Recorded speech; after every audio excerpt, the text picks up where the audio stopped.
Well, hello, fam church. God bless you. So good to see you. Hope you're doing well today. As always, thanks for bringing us and allowing us to come into your home. I got a special guest here today. Hey, It's Landon. it's a little weird. I'm always behind the camera, but This time you're out here Here I and am. you're sharing the table with me. I know this is a small table. it is. It is. I feel like we're just kind of dwarfing things around here, but in order for us to get into the shot, we gotta kind of scrunch in here. That's it. Yeah. So normally on Wednesday nights we have our vlog out on the homestead, and I'm cooking or we're talking about different things. But because of recent events, we decided that it was time for us to talk about some things that we needed to talk about. We've been silent so far, and it's because we were trying to be intentional about what we wanted to say. Yeah. We wanted to make sure that when we did speak publicly, that it just wasn't something that we posted on Facebook Right. and just kind of went off with it. Right. That we wanted it to be something that had some meat to it, and that, Yeah. that we could get into a place to where we could be frank and honest with one another about race relationships in America. Yeah. Because this is where the church can really showcase and shine. Yes. Because this is Oh, what yeah. God's created us to do in Oh, yeah. moments like this. And so we want to take some of your time tonight, and we're going to be frank and honest. And we're going to share from our experiences, and we're in a no judging zone here. But the only way for me to get to know you better and for you to get to know me better, which we know one another very well anyway. Yeah. You know what I mean? We've worked together closely for years. Yes.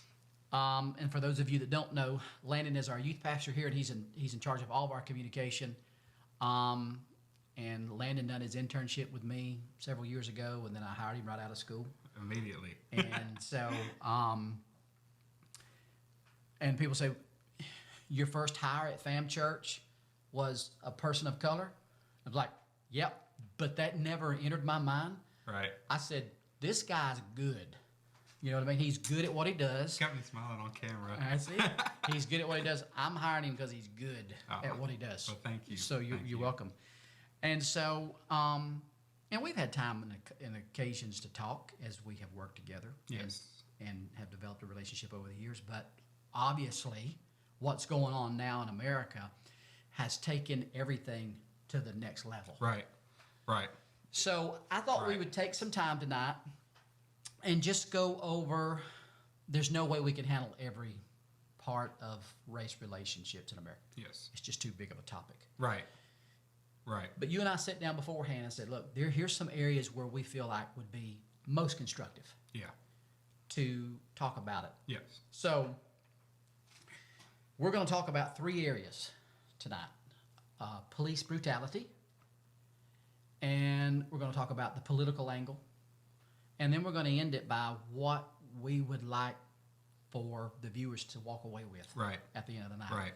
I do think it would be very beneficial, real quick, 30 Yeah. seconds, minute and a half, Yeah. just to give some background on maybe some experiences that you've had or that you've Yeah. seen. I think that puts it into perspective in a way that's very beneficial. Yeah. So now when you say some experiences that I've had, you're talking about maybe some of the things I've shared with you from my mother's point of view and how I was raised in that. Absolutely. I think that, because that's not necessarily the normal. It's not the normal. What your mom did, it could be considered radical. Oh, so to indeed say. it was. So for those of you that don't know, my mom was a child a product of the 60s in the civil rights era. And she had a heartfelt disdain when she saw people of color mistreated, not treated fairly, equally, et cetera, et cetera.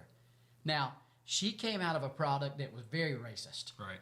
Now, my grandmother and grandpa, they've all gone to be on with the Lord, and I know they love Jesus with all of their hearts. Right. But there was some moments where, they use the N-word constantly. Right. It just was a part of their vernacular. It's just how they communicated. Yeah. My mom was a product of the 60s. She was not down with that at all. Yeah. And so I lived in an all-white town. I mean, like lily white, Elmer's glue white. But that didn't stop my mom Yeah. from going and getting my African-American friends, bringing them into a town that was lily white, Mm-hmm. so that I could have people to play with who looked different than me, Yeah. who saw the world differently than I did. Yeah. Looking back, man, that was a huge deal. Right. That was a huge deal Right. because also, you know, being raised in South Alabama, racism was pretty prevalent still. I'm a product of the late 70s, early 80s. That was a part still. I mean, I can remember as a young boy riding down the road, KKK beatings. Mm-hmm. It was a part of what you saw, Yeah. what you did, you know. Yep. And so for my mom, and she was a radical in that sense, you know what I mean? Yeah. That she was intentional about making sure that I had friends who didn't look like me. Right. Thank God for that. Right. Yes. It served me well Yeah. to appreciate people and accept people for who they are and where they are. Yeah. Yeah. Absolutely. So that's my story. Absolutely. That's my story. Yeah. Yeah. And that's it's beautiful. Honestly, it's beautiful. Yeah. It's beautiful. Yeah. So I thank God for that heritage Yeah. that was passed down to me. But yeah, so for me, you know, for those of you who do not know me, I am biracial. My father is white and my mom is black. I remember being in first or second grade and a kid coming up to me and saying, "Hey, my mom said that your parents aren't supposed to be married." And I remember thinking, "What are you talking about? Why? Why?" And so I said, "Dude, shut up. What are you saying?" And he's like, "Yeah, they're different colors." And that stuck with me. That hit me because, you know, seeing both cultures and seeing my parents interact, I didn't really necessarily realize that they weren't supposed to go together. You know what I mean? Yeah. On into middle school, you kind of saw a trickle down effect to where I don't know if kids necessarily knew what they were saying, but they were hearing certain things at home and they would, you know, just kind of regurgitate what they were hearing, right? Yeah. So I remember, you know, a few instances where I would be called a half-breed or a mutt or something just because I wasn't purely white or I wasn't purely black. Right. And that hurt. Sure. That hurt. Yeah. And you know, in middle school, you gotta act like you got it together, so you shake it off and Right. you try to think of some comeback, but it hurt. And that showed me at that moment, hey, the things that I learned about in elementary school, you know, I don't know if it solved everything. I don't know if the idea of racism as we know it is gone. Yeah. So, you know, that's very brief. Just a few experiences that I had very young, I might add. Right. You know, not getting into anything else. That's just from a young perspective. You know, maybe between 8 and 15 years old. That's what I was seeing. Yeah. So the topics, yeah, and we're just going to dive right in there because I mean the reason why we are here is because of police brutality. yeah, It is what it is. yes, I know there's a segment of the people watching and of the American culture as a whole who would like to divert attention away from that and say, well, look at the rioting, look at the looting, look at all. No. I understand that there are problems there. Okay, I get that. yeah, But let's don't let our attention be diverted from what caused all of this. Yeah. Okay? There was an instance, a situation where millions of people have viewed this. They know the deal. Landon, a white cop, okay, cannot put his knee yeah, into a man's neck, okay? Because let me say, where I'm from, Southern Alabama, you put your knee or your foot or your boot on the back of a man's neck, okay? You're saying to that man a lot more than don't move, yeah, okay? Yeah. The knee in the back of the neck, the boot on someone's neck says, I'm superior to you, I am better than you. Everything about me is better than you. You sit down there like the dog you are and suck it up. Now, look, you and I have had this conversation before we ever got in here. I in no way understand what the training is for local police departments. Yeah. I've got no idea. Nor can we turn this into, look at the police department, they're all racist pigs. Right. That's not true. No. That is not true. No, not the at all. vast majority of police are here to help protect and to serve their community and serve those who are less fortunate than they are, Yeah. and to bring some equality into this thing that we're all trying to live, the American experience. They're doing the right thing. Yeah. Day in and day out. Yes. Okay? They're doing the right thing. But yet somehow, okay, and I'd love to hear, Yeah. your thoughts on this. Somehow there are some bad apples who are getting into that. Mm-hmm. You know what I mean? Now, other people say, well, there's bad apples at every profession. Lawyers, check. Preachers, check. Yeah. Okay? But those instances, unfortunately, and this is unfair to police departments, Yeah. I get it. But unfortunately, They overshadow. they overshadow. This is just Absolutely, where they we are. overshadow. And if we're going to be the church, then we got to speak to the things that are the big things. Yes. Yes. So, first, addressing that video, I'm not an emotional person. I'm Yeah. really not. Yeah. I rarely will show my emotions. I broke down at that. That was the hardest video that I've ever watched. And I think for the majority of people, they felt the same way. Now, the problem arises when there are some people who are like, well, what did he do? He had to do something. He was guilty. Yeah. And if if it something. wasn't for this, it's something else he'd done, Right. he should have got You caught know, for before. I've heard people say, well, he was probably on drugs, or he was probably drunk, or they said he wrote a bad check. Okay, and Nothing that he could have done was enough for him to die in that moment. right. Nothing that he could have done was enough for a grown man to sit there and beg for his mother. Right. So yeah, I do. My heart goes out to him and his family. Yeah. That video is absolutely heartbreaking, and the cops that were part of it, which again, not all of them were white. Okay, Right. that's important to know. That's exactly right.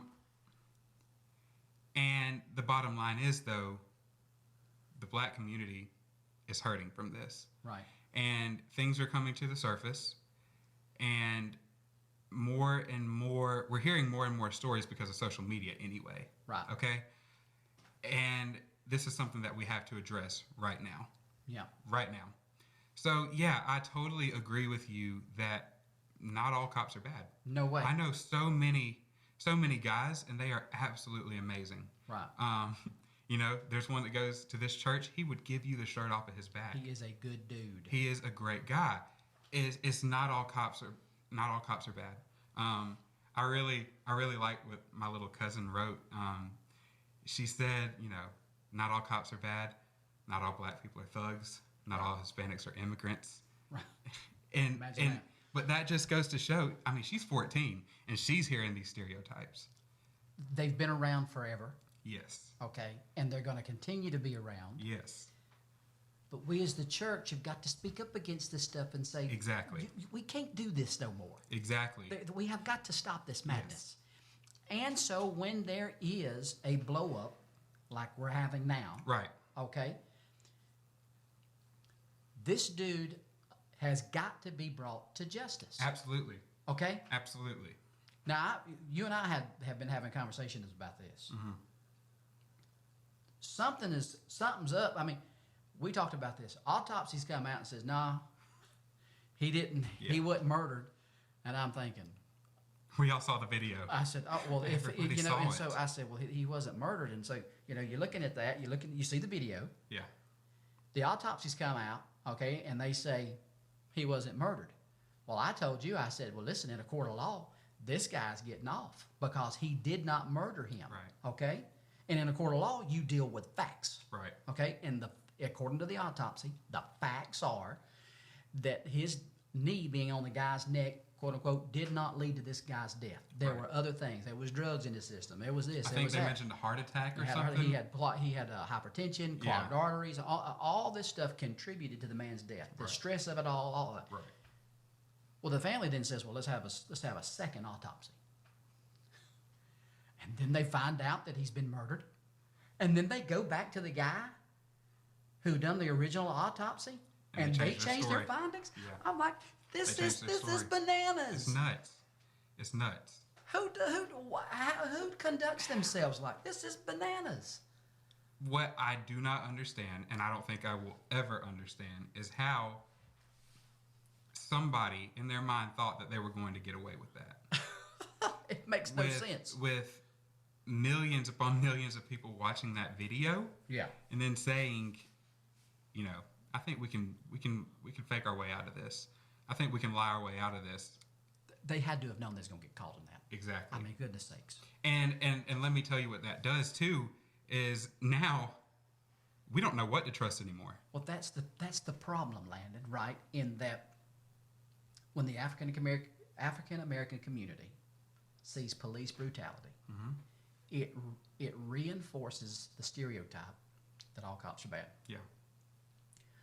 When the people who were doing the autopsy, which Cover it is up. which is science, Yeah. okay, have to change their findings. The African American community looks at that and says, there is systemic racism in our, Yes. it's embedded into the system. Yeah. Something is, how do you do that? Yeah. That's what feeds the African American mindset that this thing is built around trying to destroy them, Right. keep them down, fill in your blanks there. Right. You know what I mean? Now, the white community will look at that and say, oh, there's no way that. But listen, you cannot deny these facts. Yeah.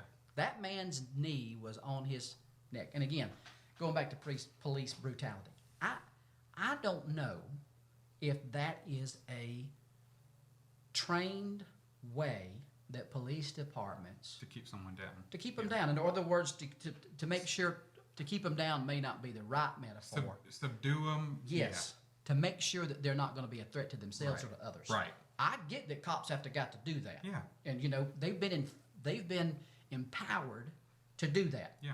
I get that. Putting your knee in a man's neck or your boot on a man's neck or his knee in this case. The guy there was obviously not a threat. I don't know if there needs to be more training, if that is a part of the training, and I don't know if that needs to just be completely eliminated from the training manuals, if it's even in there. But regardless, you cannot do that. No. And part of me wonders if it's, almost like a power trip, like, hey, I'm in charge here. Listen, the cops who are good cops, they don't get on power trips. Yeah. You understand what I'm saying? Right. Oh, yeah, absolutely. But let's understand, just like there are crooked lawyers and bad pastors and everything else who fall in the cracks, there are guys who go in there and look, they've got attitude. Yeah. You know what I mean? It's my way or the highway. Right. And they take that stuff way too seriously. Right. You even look at them wrong. You know what I mean? Yes. They want to be, it's an affront to their masculinity or it's an affront to them and their power or whatever kind of trip they're on. Yeah. But again, those are a very few people who are doing this, but yet in the age of social media, boom, it blows up. Yeah. And we have to address it. We have to because, and I know you'll agree with me, just simply one person with that mindset is too many. One person's too many.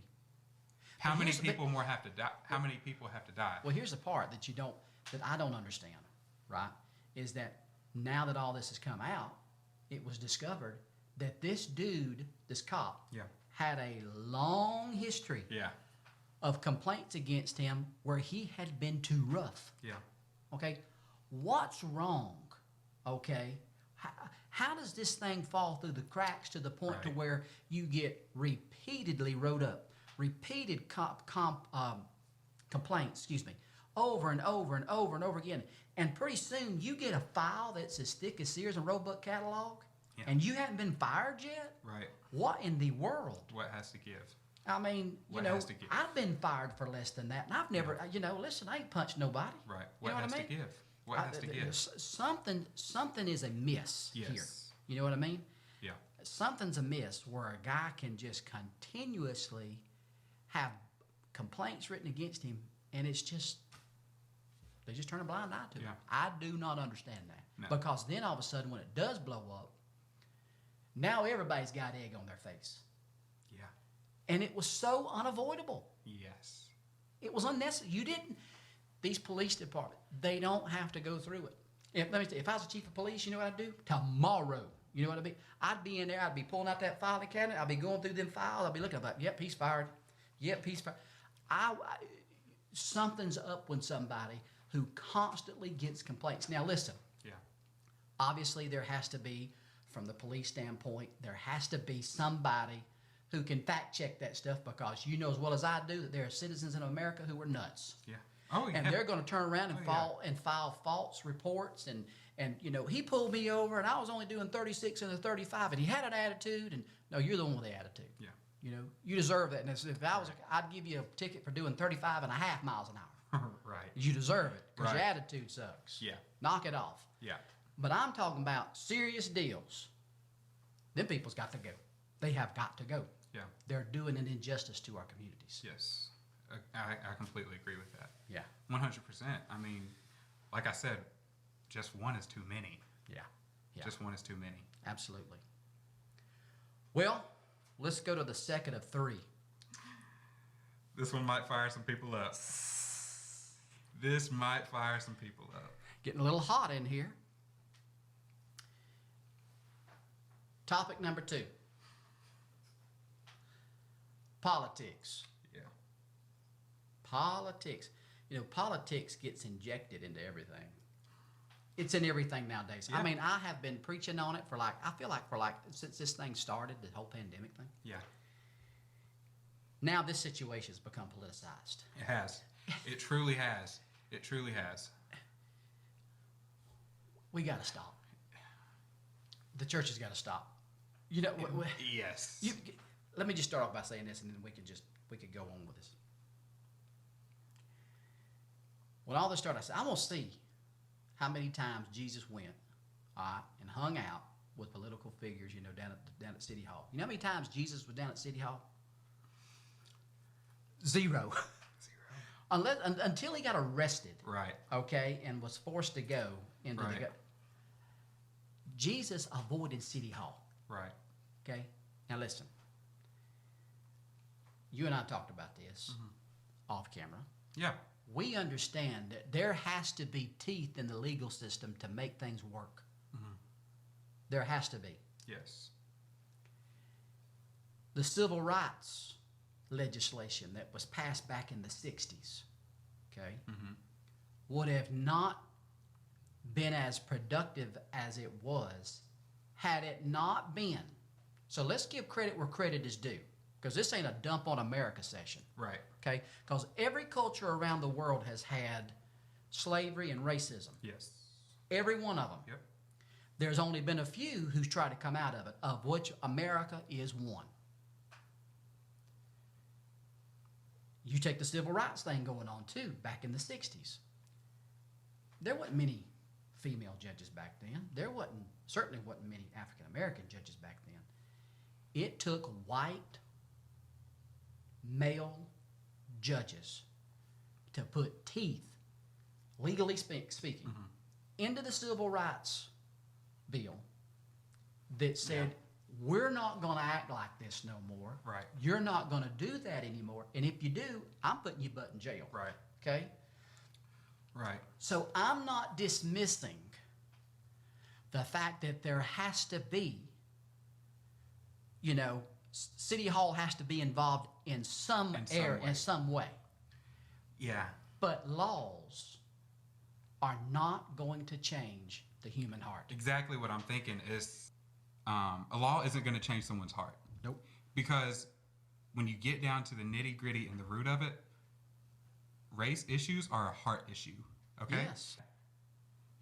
I do think that, laws are good. Yeah. A law isn't going to change somebody. A law isn't going to change the neighbor who hates the black family that just moved next door. Yeah. A law isn't going to change the neighbor who hates the Hispanic family who moved next door. A law isn't Or in the going- same way from the Hispanic family that has racism towards whites. Yes. Or African American towards Yes. whites. Because in this culture, it's both ways. Yes. Oh, yeah. Yes. Now, we happen to be talking about it because a white cop was on Right. his knee into No. a I completely agree. And I don't know if it's because of politics or what, but we have divided ourselves so much that, there's racism from every front. It's everywhere. There's division from every front. It's everywhere. And again, just getting down to it, if it's a heart issue, the only thing that is going to even change anything is Jesus. Yeah. Once we realize that. Right. Once the Holy Spirit gets to work on us, Right. we're going to start seeing that change. Politics has got its place. Yes. Okay. But the whole black, white, brown, red, yellow, again, heart issues. Mm-hmm. These are heart issues. Right. 100%. These are heart issues. 100%. Let's get politics out of the church. Yeah. There are people of color who will not go to a white church because they're absolutely convinced that they're politically motivated and minded in there and that they're not going to be welcome there. Yeah. That is the story that's been told because politics has been injected into this thing so much. Right. You know what I mean? And people want to look at the political angle of this whole thing. They'll say, well, these riots, you know where they're happening? They're happening in Democratic cities. That's where they're happening. Yeah. They're happening in Democratic cities, under Democratic governors, under Democratic mayors, under Democratic this, and right. They just sit there and point Democrat, right. And say, well, who cares if they're Democratic or Republican? Who cares about that? The bottom line is there are folks there, black, white, brown, Latino, it doesn't matter, who need the church. Bottom line, there are broken people there. There are people who are hurting. And right now, the church is choosing to make everything political, and they are ignoring those that are hurting. They're ignoring those voices. I believe Martin Luther King Jr., when he was arrested and put into a Birmingham jail, Mm-hmm. I believe he said something along the lines of, if you're quiet right now, you're just doing the exact same thing. You're complacent in this thing. You're just as complicit because you're not speaking up. Yes. And I think I've told you like 3 or 4 times over the past few conversations that we've had, we are in an age where it is simply not enough to be silently non-racist. No, right now, we have to be vocally anti-racist. We have to let people know what we're for and what we're against. And how is the church doing at that? How are we as the body of Christ doing at that? Because I think we have to examine ourselves first before we can complain about everything else going on in the world. We have to see what we're doing and what we are putting out. Right. We have to stand for something. We have to stand for something. Yeah. And listen, the Democratic Party's going to fall. Yep. The Republican Party's going to fall. Yes. I'm hitching my wagon to Jesus. Yes. And that's the way I'm going to roll. And Jesus was intentional Yeah. about not going to City Hall, and not by going to see the Republican governor or the Democratic governor or the Democratic, the city council or anything else. Jesus was intentional about going to people who was different than he was. Right. We see it time and time again. Over and over and over in the scriptures, you see him hanging out with women who he shouldn't have been hanging out with. Right. Gentiles he shouldn't have been hanging out with. People from different religions. He just went down there and he shattered every one of those things and said, I'm going to hang out with you. I don't care what happens. Well, you know what happens? He got a reputation. Yeah. He got a reputation as being a drunkard and a glutton and a sinner because he was hanging out with people that you just don't hang out with. Right. You know what I mean? Right. And the church has gotten away from that. Yes. If you don't vote like I do, if you don't look like I do, your skin color is not the same as mine, you know what I mean? You don't come from the same, then you're not welcome here. Right. This is madness. Right. There still should be some places where we can come together and worship together. There's got to be. Yes. Fam Church is going to be intentional, okay, to let people of color know you're welcome here. Yeah. Look at the camera here. People of color, listen to a voice of reason. Listen, when we come down to the point where Pastor John's a voice of reason, we're in trouble here. But I'm here to tell you, listen, people of color, you're welcome here at Fam Church. Yeah. You are welcome here at Fam Church. There will not be any judging here, because that is the antithesis of who Jesus is and his teachings. Yes. So we're here, right, to not only speak up about racism and about what's going on in our society today, but to also let everybody who views this know loud and clear that this is a place where people of color can come and belong to the body of Christ. That's what it's all about. Period. We can That's look what it's at all things about. differently. When you come in here, you can take all the hats that you carry on, Democratic, Republican, I'm a this, I'm a that, and leave them outside. Come on in here. We're going to worship Jesus together. Yep. We're going to love on people for who they are, because they've Yep. been made in the image of God and they have value. Yes. And we're going to encourage one another, get some biblical instructions. We're going to sing songs to Jesus. I'm going to encourage you, and then we're going to go home. Yeah. Until the world just beats our socks off, and we'll come back in here and get encouraged again. Right. But people of color need to know that in Morgan, North Carolina, Western North Carolina, there is a place where they can come to church Yeah. and be at home. Yeah. So we talked about two topics. We talked about, after introducing ourselves and kind of giving a background from where we are, we talked about the whole police brutality thing. And then, of course, we moved into Jesus is not hanging out down at City Hall. And now we'd just like to kind of end with, where do we go from here? What some closing things that we would like to leave everybody who are viewing and listening in. And so I'll go first. I'll give you the last, if that's okay. And it's this. I'm a firm believer that stereotypes drive all this. Okay? And we've got to get beyond stereotypes if we're ever going to find out what's behind people. Okay? Like, for example, if somebody who's white sees somebody, okay, who's busting a sag, okay, in other words, for those of you that don't know, that's when the pants are down, you know what I mean? Yeah. Underwear's hanging out. Yeah. There's an immediate knee-jerk assumption among a lot of people Yeah. who instantly thinks that young man's a thug. Right. That's not true. Right. Now, it could be true in some cases, but it just might be what he likes to wear. Yeah. Okay? Yeah. Now, listen, I'm 47 years old. Nobody wants to see my underwear. Right. You feel me? Right. It's not the way I dress. Right. Okay? But just as some white people look at, a young African American kid who's got his pants down, busting Yep. a sag, and draw immediate conclusions about who he is, Yep. his character, Right. and everything about him based simply on what he has on. Okay? That's what I'm talking about. But it goes Yeah. both ways. Right. Okay?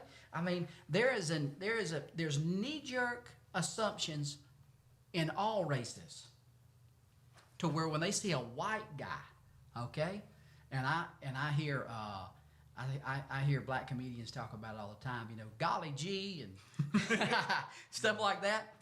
Right. And there's this stereotype out there, that all white guys are, nerds and this and that, and we sit around and watch Star Wars and all those kinds of things. And, we tolerate people of color, but really behind closed doors, we have our own. There's all of that, Hispanics have to deal with it. African Americans have to deal with it. White people have to deal with it. At the end of the day, we've got to start growing up and maturing some, Landon, so that we get to a place to where, you know what? I'm going to take people on a case-by-case basis. I don't care if they're busting a sag or they got dreads or they're walking around with what, I don't care. Yeah. What is the fruit? What's their character like? Yeah. What's the fruit out of their lives? All right. Okay? Right. And I'm going to take people on a case-by-case basis because they may not look like I do.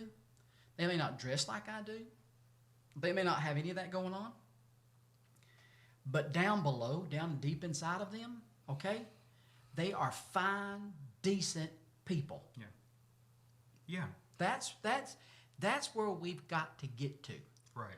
You know what I mean? To where we Right. take people on a case-by-case basis. Right.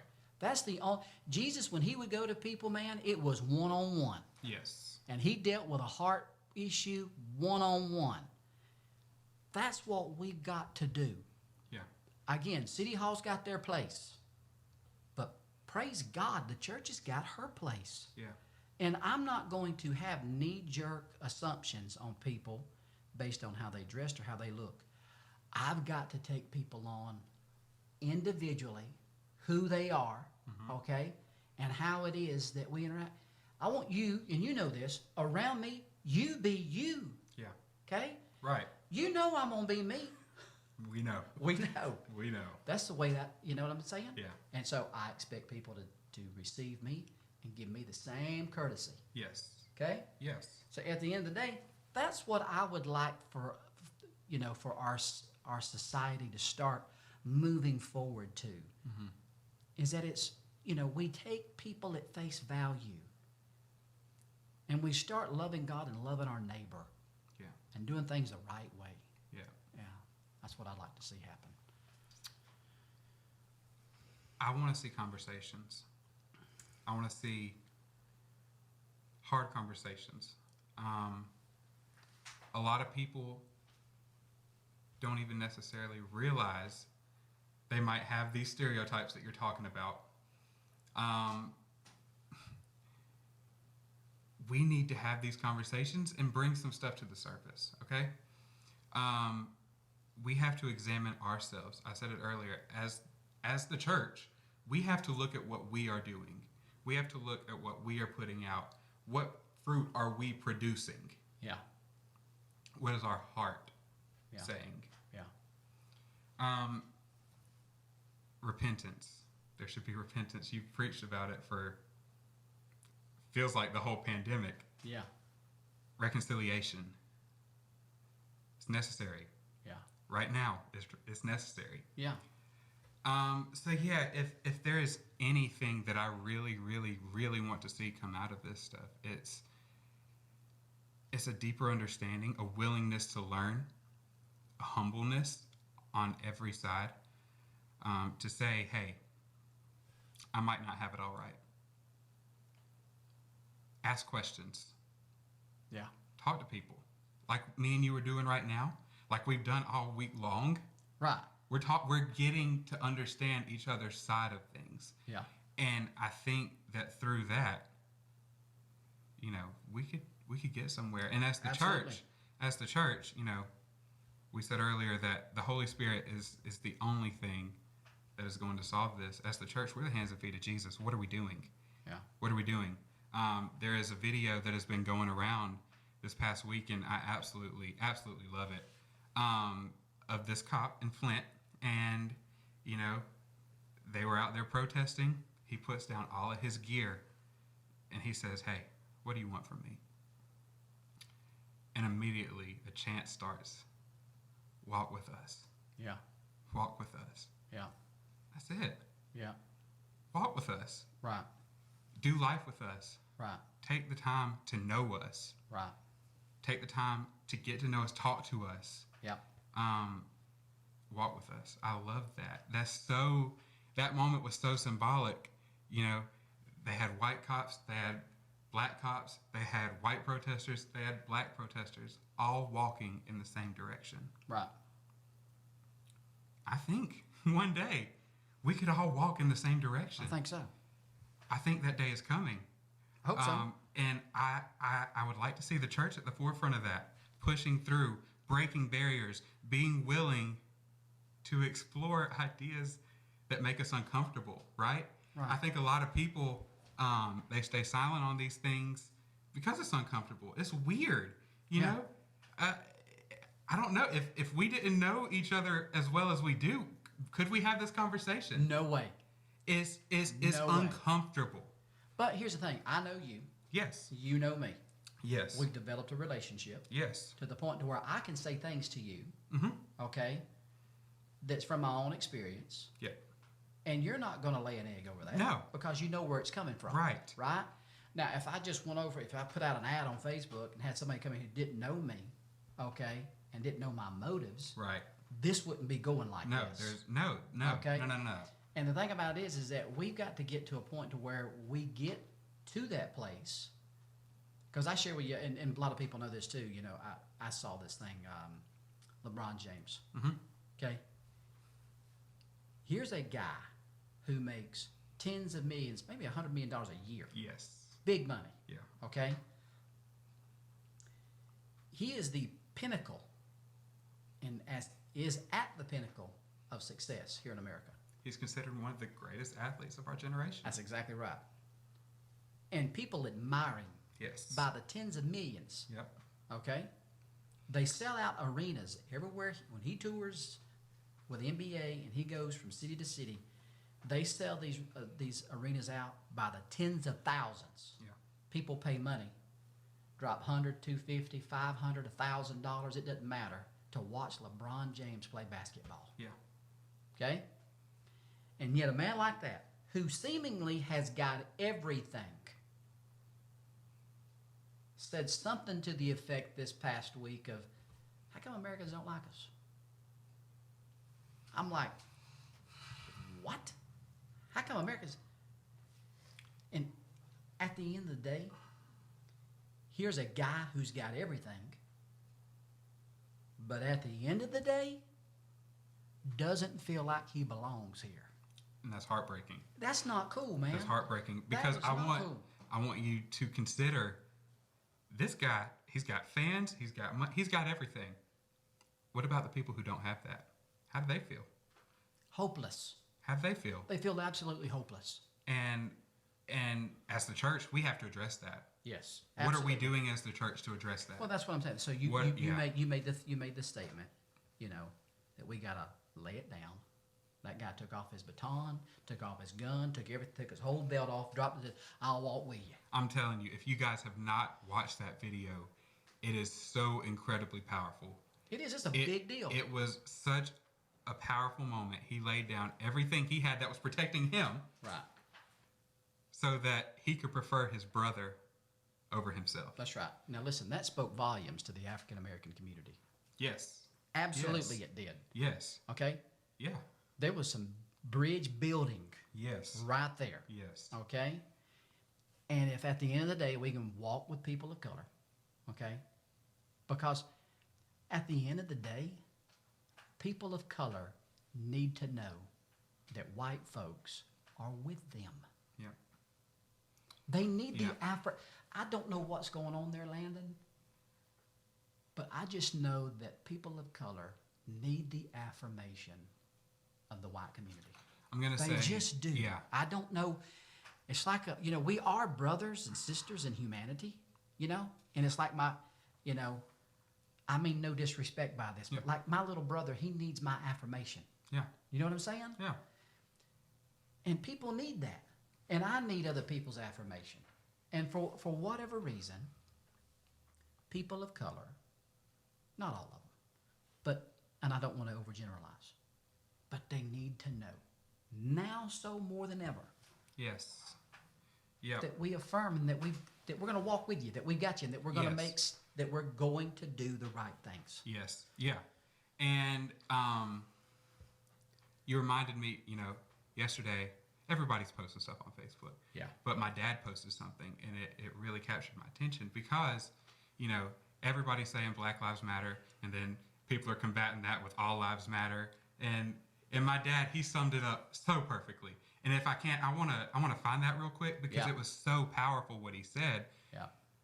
And it speaks to everything. He said, to my friends who respond to Black Lives Matter by saying all lives matter, you're absolutely right.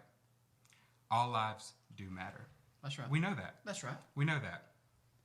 Every person of every race is important.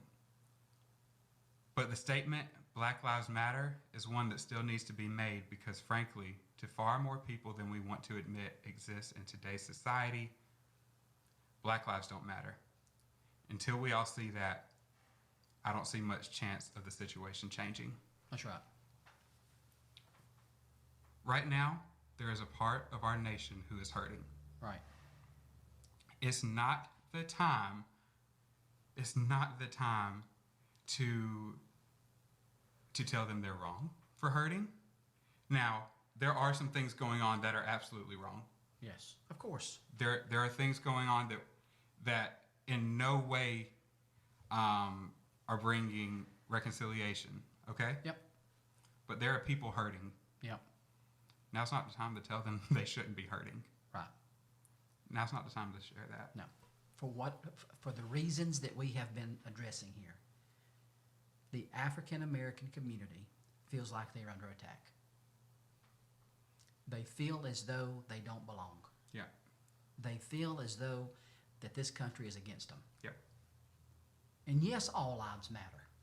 Okay? Of course they do. Yeah. You know what I mean? But yet at the same time, people of color and the African American community in particular needs to hear, okay, that they matter. They matter. Correct. That they matter. Correct. Correct. You know? That they matter. Yeah. And that's where we are.